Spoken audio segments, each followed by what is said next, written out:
উষা Vance একজন হিন্দু ধর্মাবলম্বী। তার স্বামী জেডি ভান্স একজন খ্রিস্টান, যিনি ২০১৯ সালে ক্যাথলিক ধর্মে দীক্ষিত হন। তাদের বিয়ে ২০১৪ সালে একটি আন্তঃধর্মীয় অনুষ্ঠানে অনুষ্ঠিত হয়, যেখানে হিন্দু পুরোহিত আশীর্বাদ প্রদান করেন এবং বাইবেল থেকে পাঠ করা হয়।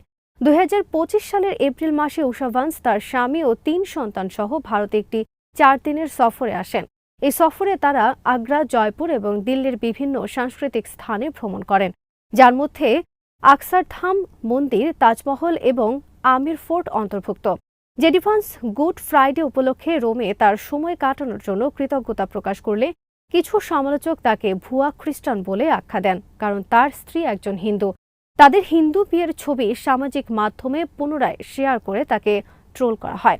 উষা ভান্সের জীবন ও ধর্মীয় বিশ্বাস তার ভারতীয় শেকড়ের প্রতিফলন। তার হিন্দু ধর্মীয় চর্চা এবং সাংস্কৃতিক সংযোগ তাকে একটি অনন্য পরিচয়ে পরিণত করেছে, যা যুক্তরাষ্ট্রের সেকেন্ড লেডির ভূমিকায় নতুন মাত্রা যোগ করেছে।